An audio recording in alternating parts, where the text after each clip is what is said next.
سب سے پہلے نبی، سب سے پہلے انسان حضرت آدم علیہ السلام ہیں، جن کو اللہ نے بنا ماں باپ کے پیدا کیا تھا۔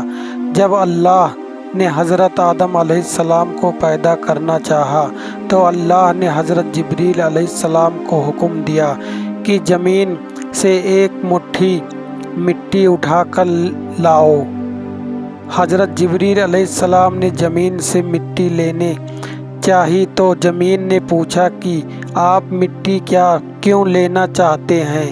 تو آپ نے بتایا کہ اللہ اس مٹی سے انسان کو بنائے گی جو زمین پر اللہ کا خلیفہ ہوگا۔ اس پر زمین کہنے لگی، میں خدا کی پناہ مانگتی ہوں اس بات سے کہ مجھے کچھ کم کیا جائے، یہ میری کوئی چیز خراب کی جائے۔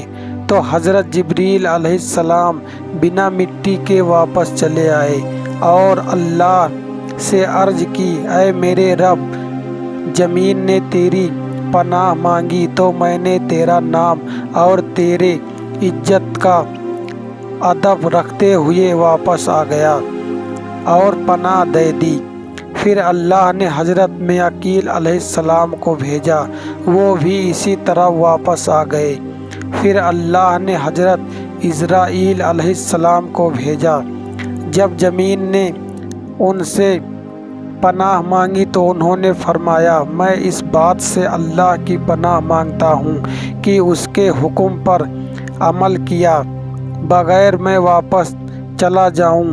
پھر انہوں نے زمین سے مٹی لی اور اللہ کی بارگاہ میں حاضر ہو گئے تو اللہ نے حضرت عزرائیل علیہ السلام کو روح قبض کرنے کا کام دے دیا اور اللہ نے فرمایا، تم نے ہی اس مٹی کو زمین سے الگ کیا ہے تو تم ہی اس کو زمین میں ملاؤ گے، اور اس طرح ان کا نام ملک الموت پڑا۔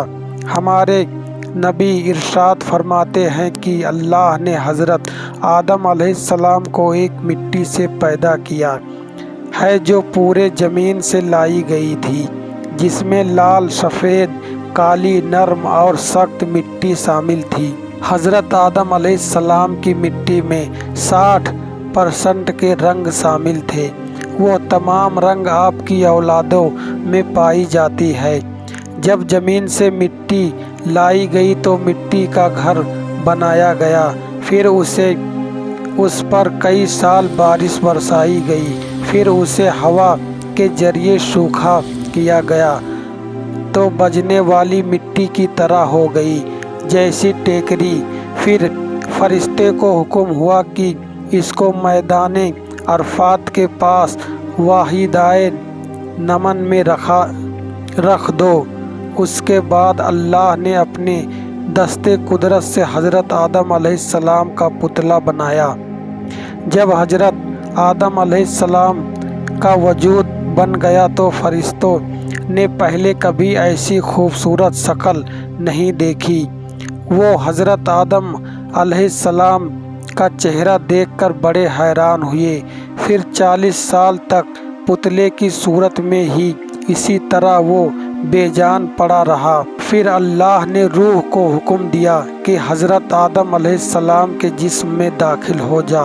3 بار اللہ نے حکم دیا اور تینوں بار یہی عرض کی تو اللہ نے فرمایا، نہ چاہتے ہوئے داخل ہو رہی ہو تو نکلنے میں بھی سخت تکلیف ہوگی۔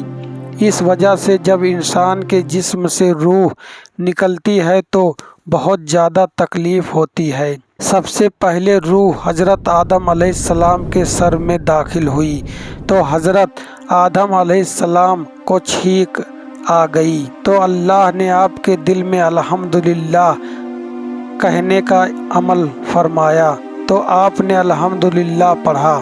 روح کمر تک پہنچی تو آپ نے اٹھنا چاہا مگر نیچے لے آئی کیونکہ نیچے کے حصے میں ابھی تک روح نہیں پہنچی تھی۔ جب تمام جسموں میں روح پہنچ گئی تو اللہ نے حضرت آدم علیہ السلام سے کہا، اے آدم بتا میں کون ہوں؟ تو حضرت آدم علیہ السلام نے کہا، آپ اللہ ہیں۔ آپ کے سوا کوئی عبادت کے لائق نہیں۔ تو اللہ نے فرمایا تو نے صحیح کہا۔ پھر اللہ نے حضرت آدم علیہ السلام کو فرشتوں کی بیٹھی ہوئی جماعت کے پاس بھیجا اور انہوں نے فرشتے سے کہا السلام علیکم، تو فرشتوں نے جواب دیا وعلیکم السلام رحمۃ اللہ وبرکاتہ۔ پھر اللہ کے فرمان یہ ہوا کہ تمہاری اولاد کا آپس میں یہی سلام ہے۔ تو اس طرح سے حضرت آدم علیہ السلام جو کہ پہلے نبی اور پہلے انسان تھے، ان کی تخلیق ہوئی۔ تو کمنٹ میں سبحان اللہ ضرور لکھیں۔